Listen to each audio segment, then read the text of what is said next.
Welcome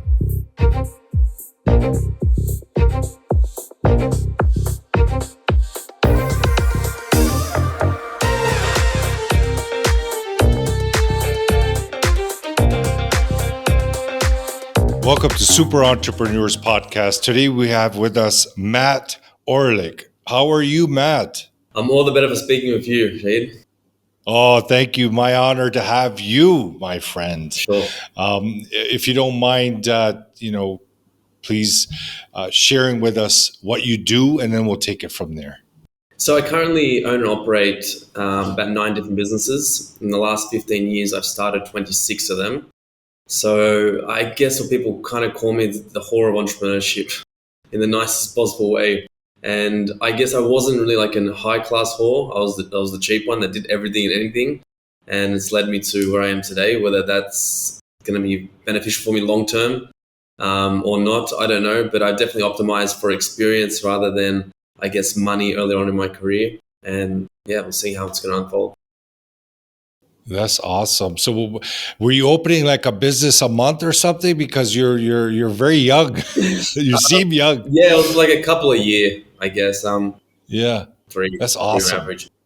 Potentially, yeah. I learned a lot. That's amazing. And then how is a success failure ratio for all those businesses? Yeah, I guess success is subjective. I guess eye of beholder. So if we look at businesses that lost money versus made money, I think 1 to 2 of them, one didn't really it was like a Kickstarter campaign that didn't really catch fire. And that's probably the only one that didn't succeed. Any business that started and made money, it was profitable, just whether like, how much profit do you deem as success, depending on your resources and I guess your ability to scale other businesses. Yeah. So having that much experience, what would you say your number one advice will be for someone that is in the entrepreneurship journey? Any tips you can share with them that you have learned from your mistakes? Yeah, for sure. I think I came undone 3-4 years ago. I went by the typical narrative of success, followed all the right rules, all the whole playbook to try and have a great, happy life. And then when I got there, I realized it wasn't all it. So I did a lot of, I guess, interpersonal journey. And I think I just started to figure out that money carries a signature and there's data attached to the money you make. So how you make the money is more important than how much you make. Yes.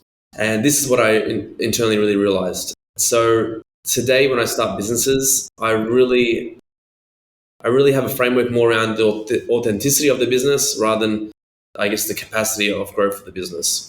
Meaning that I'm more worried about how long can I operate or work within this business almost without getting paid and still want to be in the business, if that makes sense.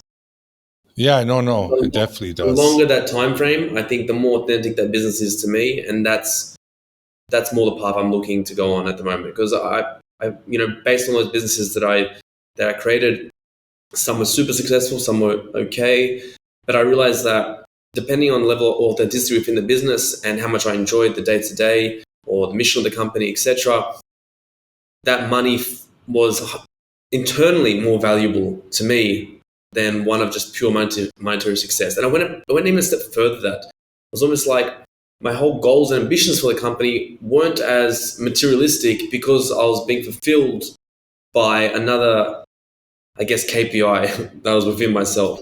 So it was almost less pressure as well. Because when you enter a business where it's just strictly money driven, then all you're doing is looking around you, who's doing what, how much revenue they generating, how much can you export, how much is your company worth, that dick measuring kind of contest side of things is heightened.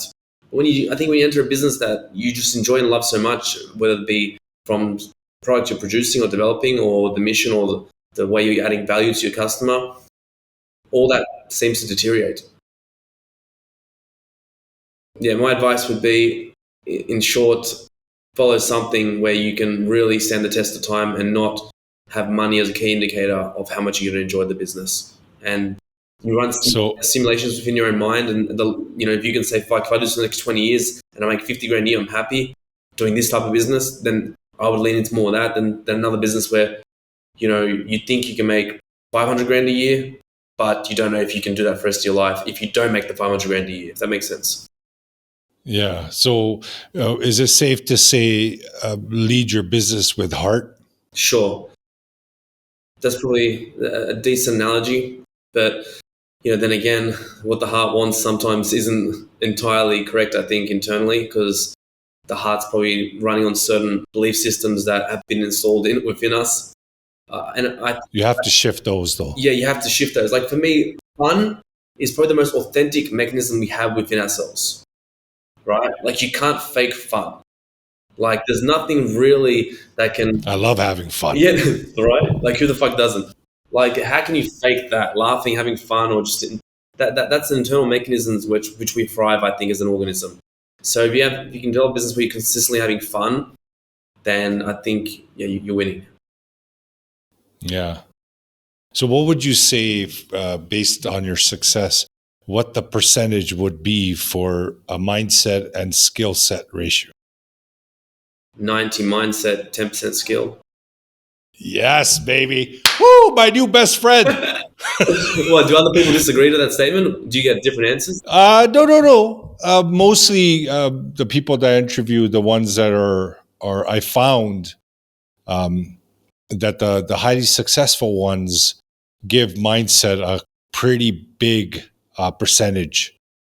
Because without mindset, even if you have the skill set, you might not do what you need to do to get where you need to get to. Sure, agreed. I Right. think So I agree. And at a certain level of business, EQ takes over IQ very, very early on, I think. So, yeah, I think that's one thing I realized early on in the piece where I was most valuable as a founder, meaning that my responsibility was to have the vision, right, for the company, find the right people, make sure there's money in the bank, and get the fuck out of the way. Like, this is where I was the most valuable. So for me, it was more so an EQ game early on rather than IQ and learning actual certain skills, even though at the start I was bootstrapped and I had to learn every fucking thing by myself in every single business. But when I really had success, it was noticing that other framework that I just mentioned that I was able to, really propel the businesses forward because they operated better without me. Yeah, that's excellent. So what's your passion in? Like, I'm sure you're passionate about all your businesses. What's your primary focus nowadays? So one of the latest companies I've started is football supplements. So I'm sorry? Football supplements is one of the latest companies I started. Purple? Football. Okay. Sorry. Football supplements. So essentially the company was born from my inability to make as a professional footballer due to not understanding my body enough. Physically, I just wasn't up to the par. Like, I think technically I was, according to people around me and coaches. And I had an extensive health journey last 4 years where I learned a lot about the mind and body. And I was just thinking like, fuck, if I knew back then what I know now, then I would have fulfilled my dream as becoming a footballer because that was the most authentic thing to me by far. I was like, fuck, how can I help people in my scenario and make sure that not happen to them? And then I have also a couple of supplement businesses, a retail online business. I had a lab in China making SARMs. So I was into the biohacking space. So I had a lot of knowledge around the supplement industry. I worked with Manchester United and Liverpool at a license level. I have the license for Umbro in Australia for football apparel. So we manufacture football apparel. So I'm in that industry and working with soccer clubs. So then I kind of combine all these different narratives to think like, why isn't there anyone engineering supplements only for footballers? And why is there anyone educating footballers on nutrition and how that can impact their football careers and enhance their performance? So that's where that company was kind of born. So it was a combination of a couple of things coming together that I've my past experience and thinking that, that should be done. Yeah. It definitely sounds like it's coming from the heart, those businesses, right? Like, it definitely comes with a story. Can you share with us what your morning routine looks like then? Because Sure. I'm very much interested. Really? Okay. My morning routine consists whenever I wake up. I'm more anal around when I go to bed than when I wake up. When I wake up. I believe that sleep is, the number one drug in the world. If you could bottle it up and sell it, everyone would be fucking downing it down. So as soon as I get up, I sit in front of my red light. I have a red light therapy machine. I do some meditation if I can feel like it. If I don't feel like meditating, I just won't. And then I sum up the courage to go into my ice bath, which takes me usually 10 minutes of making all the excuses in the world. And the ice bath's around 3 degrees Celsius. I don't know what that is in Fahrenheit, maybe 40, something like that, 30. So I sit in there for about 3 minutes. And in the meantime, like, I haven't touched my phone or haven't checked an email. I completely disconnect from anything that allows into my state of consciousness. So I'm consistently, like, from that dream state, I'm kind of still dreaming. That's why I look at it, until I let other people into my world. And then hopefully I get in the morning, I get to the office when no one's here, like 6 o'clock. And then I have like 2 hours of undisturbed, whatever the fuck I need to do. And it's usually the things that I'm not dreading the most, but the things that cause the most resistance. Because in the morning, I'm the strongest, right? Especially after ice bath. I have certain neurochemicals, the dopamines, running through at high levels that allows the harder things a lot easier to accomplish. So I just work on the hardest things, whether it's writing or learning something new. And then after those first 2 hours, then I'll probably open up the world to me and start reading emails, etc. Yeah. See, Matt, I always tell people that when you wake up, just stay away from your devices. Just do not even look at your emails, text messages, social media. It's the hardest thing to do because it became a habit, right? But you have to allow that sleep state to continue as much as you can as soon as you become awake, and that's great that you shared that. Well, I use a product called, like, I'm a big believer of changing your environment to allow new habits to create. Like, it's the easiest way, right? Yeah. So, for example, if I don't want to watch TV, I'll take the TV cord of the power and I'll leave it at the office if I don't watch TV at home. If I don't use my phone, I buy a kitchen safe lockbox. I put a timer. I put the phone in at night before I go to bed, and I can't touch it for 12 hours. And then, like, it requires just less willpower, So in the morning, I don't have those battles. So I don't have the option.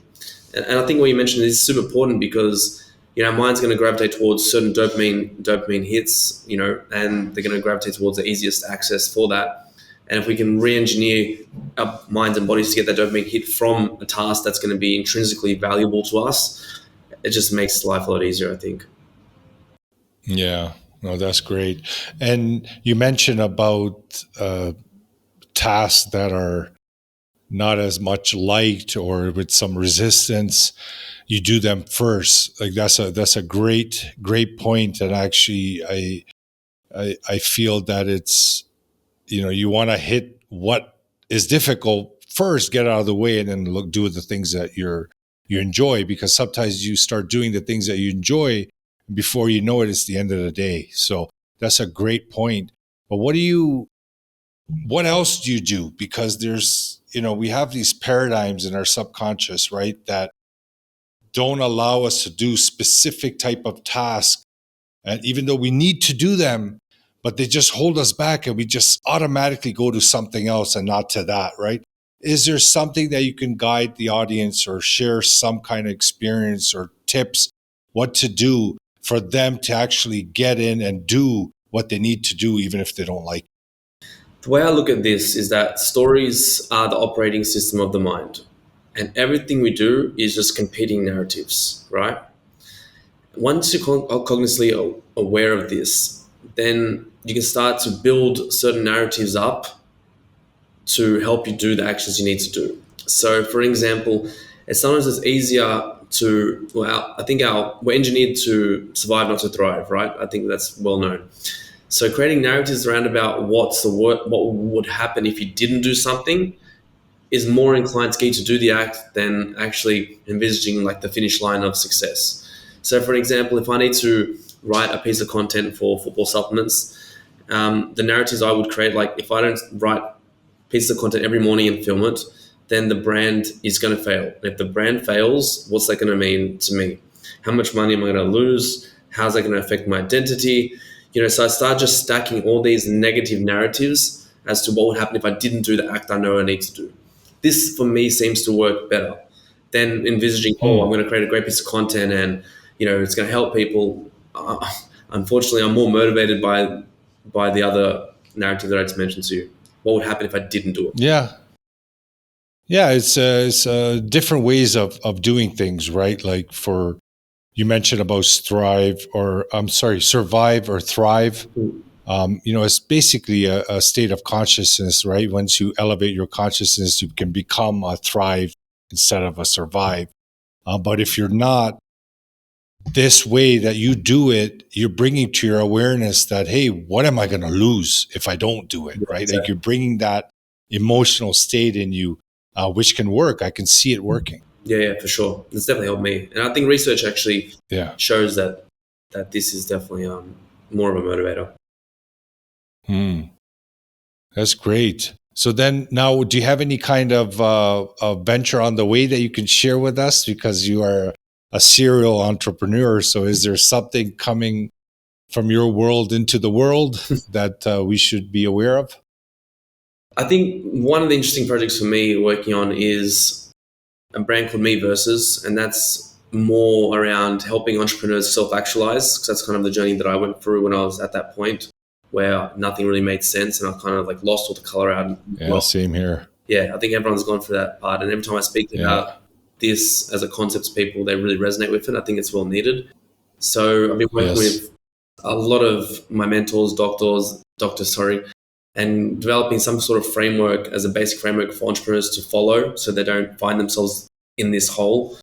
So I'm passionate about that. I'm working on that. I'm also working on, as part of that brand, is a nose to tail performance apparel range, meaning that, I believe in the nose to tail approach in terms of nutrition.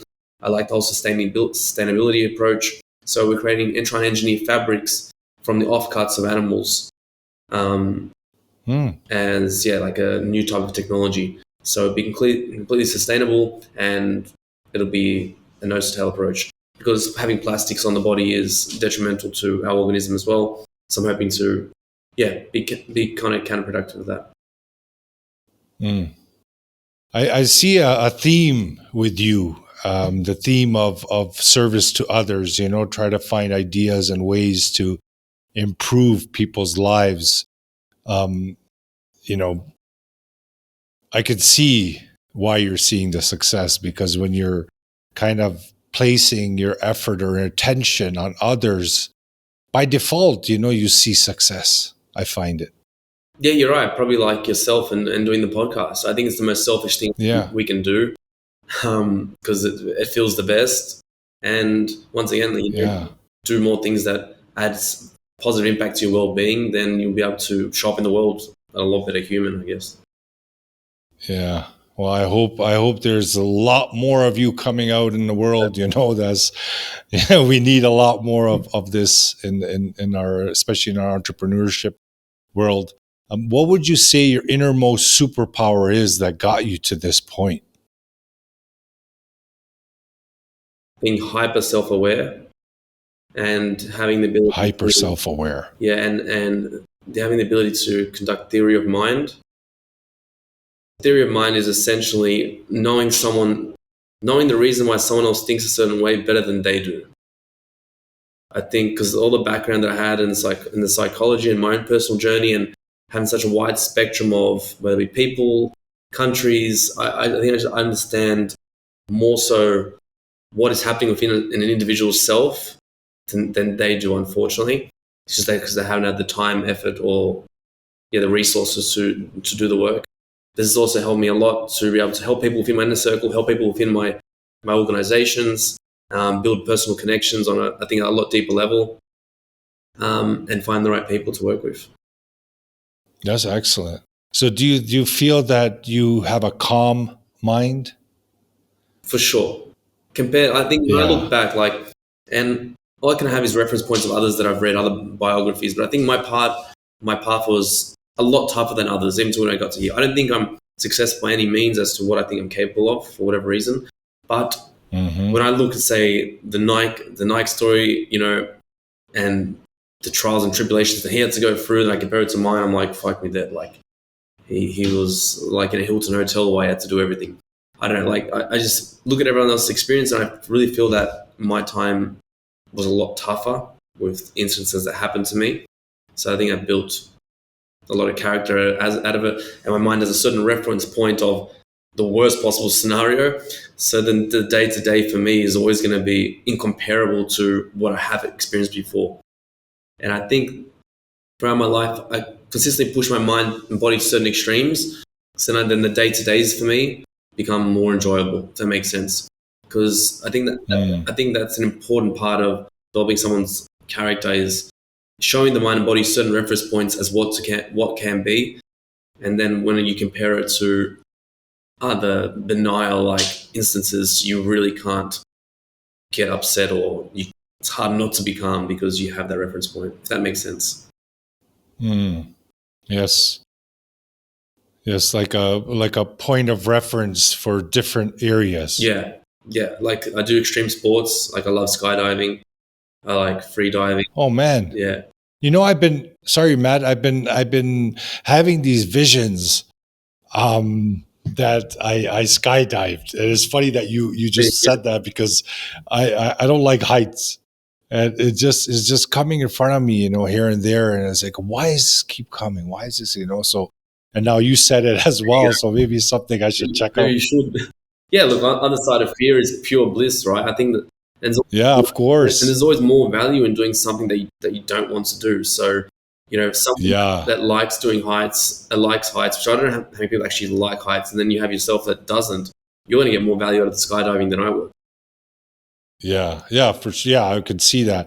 And like for me, I made it a habit to be out of my comfort zone. So it's very it's attractive to me, you know, to go and do this. The only thing is the weight and my size. Like I'm 6'4", you know, like not sure if they have the equipment. I'm like 280, I believe. So I don't know if they have the actual, I'll be like either going to drop like a rock or a pebble, or they're going to be able to float in the air. Yeah, the other guy is going to have to be pretty small that's jumping with you for the weight limit. Yeah, right? You can do it. Yeah, you can do it though. Yeah, what's the maximum weight on it? I think it's like 200. Oh, so I'm over then. No, 200 kilos. Sorry, I'm talking kilos. Oh, 200 kilos. Okay, that's good then. Okay. Borderline, right? Yeah. No, that's great, Matt. You know, I appreciate you taking the time to come on this show. If there's any last minute suggestions, tips, recommendation, advice, anything you could share with the audience, that would be great. Maybe. I think what's helped me through my career is always cognizant of the fact that it's important. Like you can't control what you look at, but you can control what you see. Yes, you know, beautiful. And that's helped me tremendously. Like in the worst scenarios where, for example, I lost $5 to $6 million overnight when a $1 billion retailer, which I never thought would go bankrupt, did. I was probably sad for like an hour. And then the narrative I just spun to myself was that this was meant to happen because anyone that's ultra successful has these massive failures. So in the moment where I should have been the most fucking depressed, I was the happiest because I felt like, great. This means that I'm going to fucking make it. So like I said, like, oh man, you know, if you choose what you see all the time, then I think you know, persistence will pay off and you'll ultimately make it. Yeah, as you know, we always say that change your perception, change your world. You know, it literally is that way. Exactly. Yeah. And that's great that you shared that. I want to say thank you, Matt. Whatever, all the information that you shared, I could see you're gonna, you know, the sky's the limit for you. The mindset is in a really good place, and you keep evolving, right? Because mindset, it's infinite. You know, when I was more virgin in the mindset world, I thought like, oh yes, I made it. You know, you'll be like, yeah, this is amazing feeling, right? And then you elevate to another layer, and then you say, okay, this is it, right? But then you get to a point you realize that I think this is infinite. It doesn't stop. Yeah, definitely. That's how beautiful the human being is. Yeah, for sure. And I think, like you said, the dream is evolving. The dream is doing the work every day. Yeah. And I didn't work for the last 4 years, and that's what made me realize it even more. And it's hard for other people to realize it. It's like Jim Carrey said, you got to be famous to know you don't want to be famous. You got to have money to know that you don't need money. Like all these experiences are important for building character. But, you know, I didn't work for 3-4 years. and then I went back into the work, and I just hit me one day. I'm like, no, the dream is actually just having the goal and working every day and improving, like getting there. It's the dream. This is the dream. Yeah, great. Thank you, Matt. Thanks Thank for you having so me. much.